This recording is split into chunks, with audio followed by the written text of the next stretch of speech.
Hello, this is Justin Ruger with Accessible Beekeeping and More, and today I'm here with an in-person interview with top Bar Laurie out of Winchester, Virginia. How are you, Laurie? I am good. Thank you for coming on today.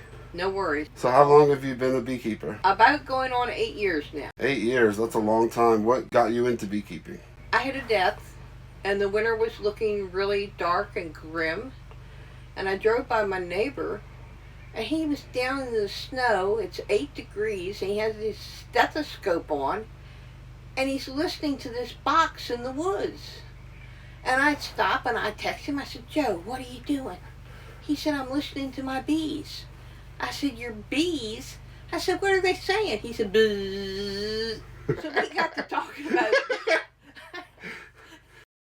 these young kids are so helpful.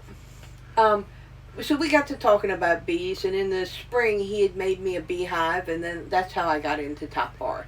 He was doing Top Bar because it was something that interested him. It was the more of a natural way to raise bees, and I was doing Top Bar because that's what he had, and that's what I could learn from. Have you ever done Langstroth hives at all?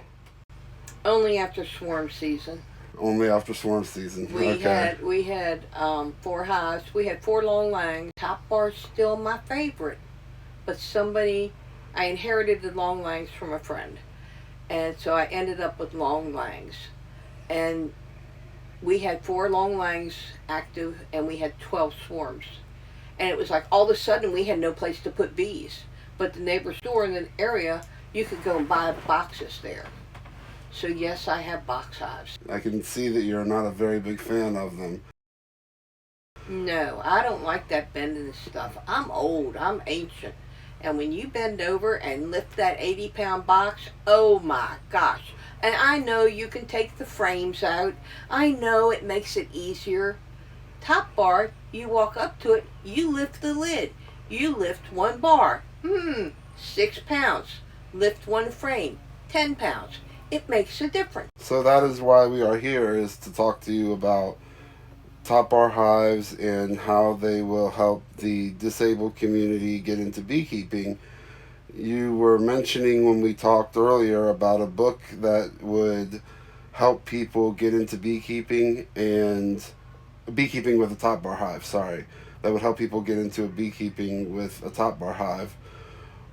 What is that book, and do you know the author? Physically challenged, not disabled. Physically challenged, not And disabled. the author is Christy Hemingway. You have already interviewed her a couple months ago on your podcast.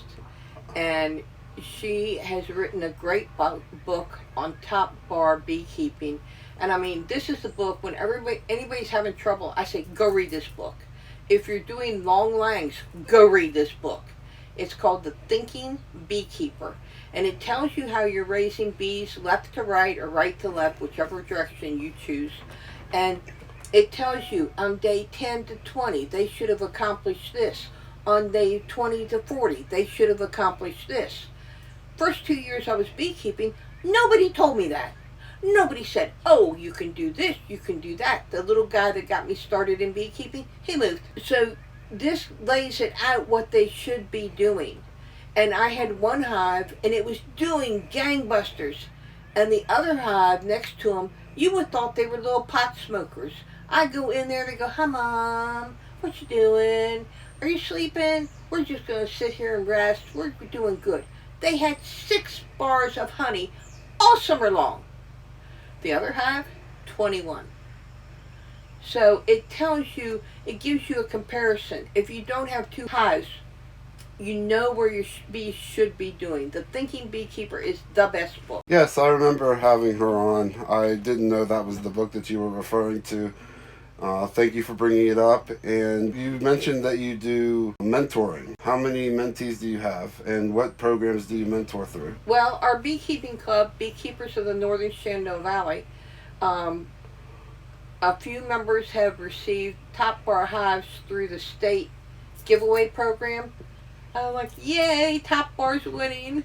And they have come to me for help, and I will go over and I will help them everything I can the first year. And after the first year, if they don't get it, they're not listening. So I say, what does the book say? Referring back to the book. But everybody I've had has been really interested in learning. And see, that's with the top bar hive. It's a completely different way of raising bees. When you go into a top bar hive, okay, if you're starting your hive, you open the lid, you put in 8 bars, you lay your package of bees down, you hang your queen at the front, you cover the top so there's nothing, the bees can't go up. You want them to stay in the bars. And by doing that, you just turn your bars upside down and go across the level. You put a feeder in the back, you go in the next day, you pull the package out. It's empty, except for the dead bees that always come in a package. Okay? You haven't shook them, you haven't thumped them, you haven't made them mad at you to start with, and you just take the package out. You come back in 3 days, you make sure your queens come out. Are you in there, darling? And if she's not come out, then you poke a little teeny hole out. And I didn't go into how you open a queen cage and how you hang that. That's a whole nother subject. But anyway, you check your bees. And if you put a feeder in the back, inside the top bar, it helps them build wax faster. I know people say, don't feed. Okay? Bees in a top bar don't have foundation there for them. They don't have frames already set up for them. They're the do-it-yourselfers of the bee world. They go in there and they look at it and say, okay, what can we make out of this? When they build their comb, there's a 3/8 inch space on the side where they can run up and down through. They'll put a hole in the middle of their comb that's a triangle-shaped comb. They'll put a hole in the middle of it that they can have a highway through. It is like totally cool. They build their cells the size they need. The cells they build are smaller than the foundation that comes from the store. Their combs are the purest comb you're going to get because you're not using somebody else's used wax that's been processed. You're using your bees that made their own wax. And it's just sparkling white. It's just beautiful. What was the question again? Oh, you don't remember either. I don't even remember either. That was a beautiful story. But I did want to ask you a question on something that you said. You said that you leave the packages inside. Yeah. Have you ever had any funny stories about the packages not being taken out on time? Oh, we were talking about mentoring. That's where we were at. I had some guys that I were helping with their bees, and I get this phone call, and they said, Laurie, we need help with the bees. And I'm not going to mention them because they're wonderful people. I just love them to pieces. But they said, we have some problems with the bees. Can you come help us? And they have lancets in hives, which are the big box-like things. They're like a double deep frame deep is how deep their hives are. And they're 3-inch walls that are insulated. And they're an amazing hive. They're a lot of work. Well, they're not a lot of work. To a top bar person, they are. Okay? We go over and we flip up their hive, flip open the lid, and we go into the top. And I said, what's the problem? Oh, we might have left the packages in there. And I'm looking at them thinking, what? I said, inside the hive? Yeah. I said, you mean you took it out and you put it back in the back section behind the follower board where the feeder is? No.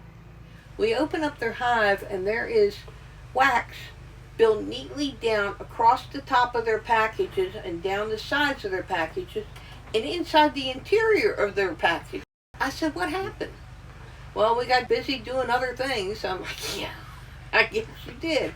So we did a day of cut and save, and I taught them how to save all that wax, and we cut it and we put it into frames and they rehung it in their hive. And I said, well, is this the only one? Oh no, my friend did it too. I said, oh good. Where's he at? He said, well, he had to go to work. I said, well, come on, we'll go do his too. So with mentoring, you run into a lot of people. I had a woman on Facebook ask a question, and I messaged her, and I said, this is what I find. And I private messaged her because you can hear so many voices on, and then they get to arguing about your idea, whatever. And I just knew what worked for me. She's in Scotland.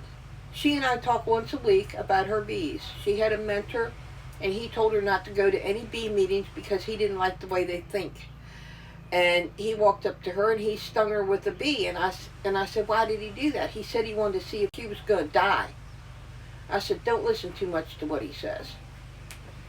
So this winter, her bees have made it through the winter and his haven't. And she said, I know why. It's because of what you told me. I said, don't tell him that. I said, just act like it's a miracle of nature and keep on going. But I talked to a woman in Scotland. I talked to a woman in Washington State that needed help with top bar. I talked to a woman in Louisiana, and she has box hives. But I still help her. I tell her what I've run into and what she could do to help it. You know, it's your job as a beekeeper to help other beekeepers. You know, I know people can just rip your up one side and down the other in frustration trying to help them. But all you can tell them is, this is what worked for me. The year we had the long langs, we had 12 swarms from 4 hives. So we went into a lot of box hives that year. Okay. The next winter, we thought we were doing good. We thought we were wintering good. We thought we were treating good, feeding good. And we didn't realize that we stopped treating too early. So we went ahead, and the next spring, we lost 14 out of 16 hives. 2 hives to start over with. Now that's not counting my top bar that were up at my house. So the 2 hives to start over with. I watched the movie Why Did My Bees Die by Michigan State University. And I watched it 3 times. And the first time thought, I did that. And the second time thought, I did that. And the third time thought, I didn't do that. And I realized I had stopped treating my bees too soon. You need to protect your bees. You need to increase their feed in the fall so that they have enough body fat. It's not only about the honey storage they have in there. They need the body fat to build themselves up to make it over the winter. The bees you have in there October are going to be your spring bees, and you want them to be plump little girls. It's good to be plump when you're a bee, but you want to do that, and then, you know, so you're not only hitting one aspect. It's not only the mite treatment, it's also what you're feeding them. We do mountain camp feeding for the box hives and the long langs. We do mountain camp feeding over the winter, including a Hive Alive fondant patty to go in each hive. Hive Alive has like a probiotic. It's not a probiotic, but that's the best way my brain can describe it right now. And it helps get their gut right so they don't get nosema. And I'm sorry if I'm explaining that wrong, Hive Alive. That's just what I understood from your videos. But we do a Hive Alive fondant patty over the winter. In the top bar hives, you can feed fondant if you hang it in a bag that onions come in, like those fish netty bags, the red ones that onions come in. You can hang it in one of those bags as close to the honey as you can get and staple it to the top, and then just take it out when they're done. Top bar hives, it's harder to do different things. We always use oxalic acid vapor, or if it's over 50 degrees, 60 degrees, we use oxalic acid dribble to treat. The vapor, we use the vapor tool. It's called a Mighty Mite. You need electricity for it. But you drill a hole in the side of the hive, and the vapor just spreads through the hive, just getting all these icky little mites. And I like that idea because it spreads better than the dribble does. The dribble is basically increasing their cleaning. And I know there's all you scientists out there that are brilliant and can describe this better than me, but this is my description. So the dribble will come down in between the hives, and they'll be like, ooh, that's all over me. Get that off of me. And by doing so, they clean each other and clean the mites off. The vapor spreads throughout the hive. I like OA vapor. I don't think I'd ever use anything else. But your mite treatment is not effective unless you do mite counts before and after. Now, I love my BBs. I really love them to pieces. And it took me 2 years to be able to kill the little buzzards, to put them in a cup and to drown them to see how many mites they had. Took a lot of stings before now I'm like, okay, you're toast. And I took a dishpan and dumped them in a dishpan, and you can look for the queen while she's running there. You don't want her in your mite mix up, your testing, and you scoop them up with a cup. And because the dishpan, they're not able to crawl up the side. You know, you keep them down where they're supposed to go. So you got the dishpan, and they're in there, and you scoop them up and put them in your mite tester, however you do it. I mean, I've done a quart jar with a screen on top of it, and shook the alcohol in with them, and shook them up, and then dumped it into another quart jar. You know, it's whatever system you're using. But unless you're doing mite counts, you're not taking care of your bees. And bees are expensive. Unless it's swarm season, then they're everywhere. So you've talked about fixing your comb by cutting it and hanging it. You've talked about OA treatments. You've talked about some of your mentors. What is a typical inspection like for Top Bar Beekeeping? Because you have talked about how you install the bees, and you've talked about how you treat for the bees and how you feed them in the winter. But what is your daily, or not daily, but weekly or bi-weekly inspection like? Yeah, Top Bar, you have to be in there every 10 to 14 days. And not because they're full of varroa or wax moths or small hive beetle. Well, yeah, they get in there too. But what happens is, if a Top Bar hive isn't level, left to right, front to back, if it isn't level, they'll build their wax, and they'll have their wax in there, and they go, I know it's going to fall. We're going to have to put some support back in this back section here. And they'll attach it to the hive wall. Or they'll attach it to the comb in front of them because they think it needs support. And it probably does, but it's because the hive isn't level. So if you get your hive level, and then when you go in, I'm wicked with a bread knife. I mean, I'm sorry, don't take me to jail, but I'm wicked with a bread knife. When I go in there and I look, and they've attached one side to the other, I saw it off. You know, keep it straight, guys. Let's get with the story. And when you go in and do a hive, okay, to do a hive check, what you're going to do is you're going to go into the back of the hive where nobody's living. You're going to open everything up, move the follower board back, and then you're going to peek in there.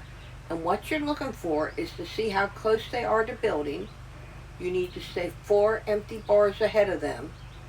And then you need to see if they've attached anything to the sides. So I call it making pie. You're going to go in with your bread knife, and you're going to saw up the side of the back wall, and saw up the side of the front wall, and then saw across the bottom. Now you think you're done. You're not. You go in between every bar and saw down. Before you start moving them, you saw down. And that way, when you slide them to the right to peek in there, they're not attached to each other. I had a mentee helping me the other day. I'm a mentor for Hives for Heroes. And I had a mentee helping me the other day, and he's a box guy. And I mean that with no disrespect, but I like my Top Bar. He was looking at him. He said, I can see how they're interesting. I said, yeah, they're pretty cool. I said, put it this way. When you buy a hive, you have to buy frames. You have to buy foundation. I said, I buy a hive and I put a bar in. I'm done. I don't fool with anything else. I'm done. So anyway, when you go in for your hive check, when you pick up your bars, you pick them up evenly, and you turn them, holding them over the hive. Don't hold them on the ground, because I'll shout. And you look at the frame, and what you're looking at is if they're brood. Are they making honey on this one? Shouldn't be pollen back here in the back. And then you turn it the other way. Now I use a locker shelf, and I set them on the locker shelf if I want to set them down. I turn a locker shelf upside down, and it has the legs spread out on it, and I just put the frames in there. And I can put about 4 frames in there, and I have that sitting on top of flat bars. So I can look. I don't like to get more than 4 frames out because you lose the direction of what they're going in. You get to looking at too many and you lose things.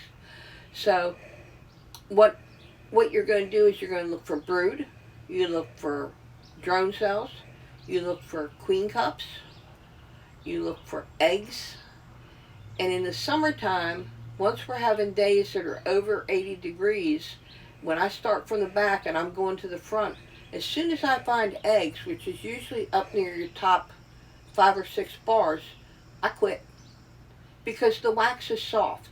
With a new hive, that wax is soft, and over a year's time, it will harden, and you don't have to be as delicate with it. But I have looked at a bar and set it down, and it slid right off. Well, it was 105. And so that was the last time I went into hives when they are that hot. I will go into where the follower board is in the back. We drill a hole the size of a cork, and we put their feeder back there in the back side of the hive. That way yellow jackets don't come to it, robbers don't come to it, they're not attracted to it, and you have your feeder back there. So if you just want to get in and fill your feeder up, you can just bring a jar with you and fill up your feeder and get out. You don't have to get in and disturb all the bees. But you need to think when you're in your hive and you're moving things around, keep your bars tight together, not pressing tight, but just so a bee can't fit through them. You're letting a lot of light in there, and sometimes the light is what disturbs them. With a box hive, when you open it up, and all that sunshine's coming in, and they're like, no!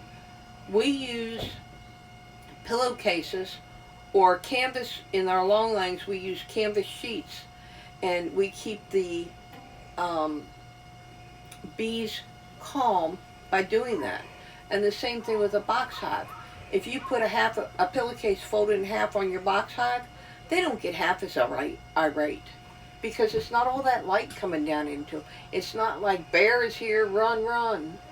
Okay, so you go in, you check the back, you only go until you find eggs and proof that the queen is laying. You said it's delicate, and because they're only attaching themselves to the top bar, there is the chance that it will fall off if you rotate it to look at the front or back of the comb, right? Yeah, you have to be very careful if you try to flip it upside down to look at it, because you can go to flip it and it bend, and it's just like a little L shape. It's like and all you have to do is straighten it back up. The bees are very forgiving. If you accidentally smush a comb or the cells, they'll fix it. If you break comb off, there's multiple ways to fix it. On older comb, you can use a rubber band and it doesn't pull through. On new comb, if you use a rubber band, it will pull right up through. It's like slicing cheese. It just comes right up through. We use painter's tape, and we staple a piece of painter's tape in the bar. Well, what you do, if you've got one that you've just damaged and you need to fix it, walk away from the hive to do it. Because if you don't, Mama's helpers are in there, and they want to help you fix it right now. Not in a nice way.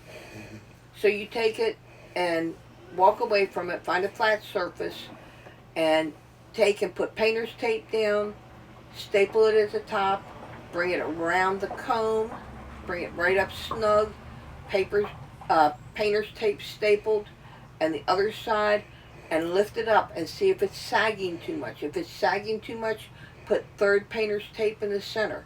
You can use thumbtacks, you can use staples, whatever's easiest. When the bees get it, you just want it snug to the bar. When the bees get it reattached, they'll come in there and they'll say, well, we don't need this anymore. And they'll start taking their painter's tape. One day I got in the hive and I thought, oh my God, look at all that mold.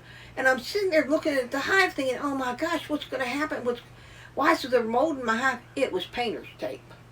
Those fools had chewed little pieces and dropped it down in the bottom, and it blended with the yellow wax cuttings and stuff down there. It was painter's tape all over the bottom of my hive. I go to pull the bar out. The bar's all reattached. They have it fixed, but the painter's tape has got little jaggy marks, almost like somebody used pinking scissors down the side of it where they had been cutting it off. The painter's tape will cover part of your cells. They will cover part of your comb, but it's better than losing the whole comb that they had made. Wow, you are very intelligent, I know. Got you fooled, don't I? Well, I hope one person can get helped by you today. Well, the thing of it is, with top bars and with beekeeping, if you don't help the next person come along, that's why I help those people on Facebook. If you don't help them, they're going to get bad advice. This one friend in Scotland, her beekeeper mentor told her not to go to the bee meeting because he didn't like the people that were there. And I told her, I said, when you go to the bee meeting, sit in the back. And she said, why? I said, watch. I said, the people that everybody goes up to talk to are the ones that have knowledge. So you sit in the back and you observe and you watch. And she texted me the next day. She said, you're right. I said, and you're surprised? And she said, no. She said, everybody went to 2 people to ask questions of. I said, they're either past presidents, they're people with knowledge. I said, that's who you trust for your answers.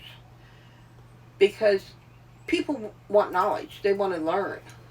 Okay, so you support going to bee meetings, you support mentoring, you are a very big supporter of Top Bar Hives.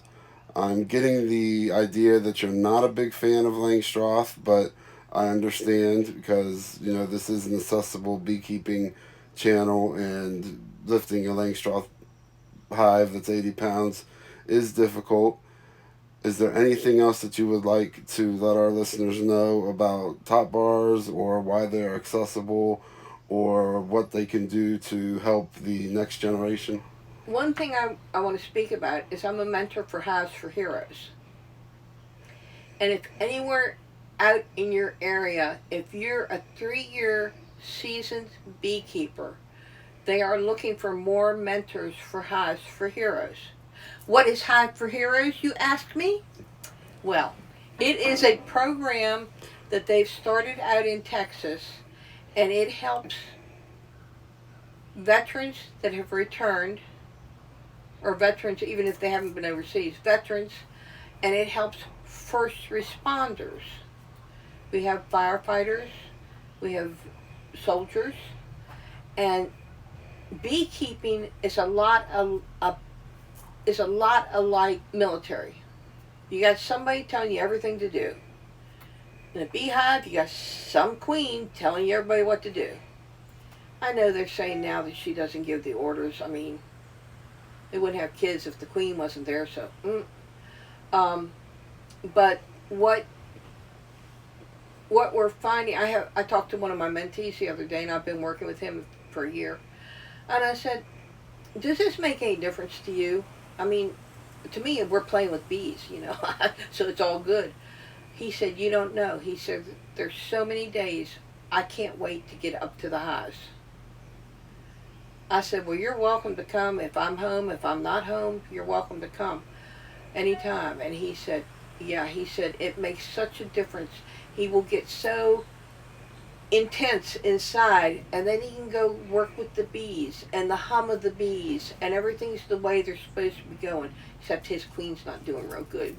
She's up for a replacement. But anyway, we had talked about her last time about replacing her, and we went in yesterday, and she was just laying like crazy. I said, that's what you need to do, is talk about it in front of her. But, you know, it makes a difference to them. I talked to a firefighter, and he said, yeah, he's going to retire. And he said, but, you know, when you retire from a frontline position like that, firefighter, police, military, and then you're done, and everybody that you've been buddies with for years is still working on, you lose your community. And so by going into beekeeping, they get their community back again. So please, there's some states that they're having a hard time finding bee mentors in. If you would go to hivesforheroes.com and go into connections to become a mentor, yeah, I think y'all were wonderful. Yeah, I had Steve on our podcast at the very beginning that talked about Hives for Heroes, and we think it's a great program, and we interact with him. Successful Beekeeping interacts with him and tries to find ways to further his cause as well. Yeah, Steve's great. Yeah. Well, if that's all that you have to offer, I would like to once again thank you, Top Bar Laurie, for coming on the channel and giving us this in person interview here in the beautiful weather in Front Royal, Virginia. So thank you for traveling here and thank you for being here. And you want me to stop talking now? If you've got more to say, please. Well, one thing I'd like to point out, if you have box hive equipment and you don't want to lose all the investment you have, but you're tired of bending, look into long Langstroth. When I first got long Langstroth, a friend had died and she gave them to me. And I told her, I said, now, you know this means I have to work with frames. And she said, yeah, I thought, talk about an evil chuckle. Because I had for years said, top bar, I just put the bar in, I'm done. And when I started working with the long Langstroth, I thought, oh, this will be fun. This is like, something you don't want to do because you don't want to do it, period. So I started working with them. And we have end entrances on ours. That means on the far end. And we open the hive and we roll back the canvas for 4 frames. We look at those 4 frames of bees. All the rest of the bees are content. They're good. They're sleeping. As we look at the 4 frames, they go and they do their thing, and some of them move towards the front. Some of them, have an attitude. And then you do the next 4, and you keep sliding them to the right as you're doing them. It's an easier way of beekeeping.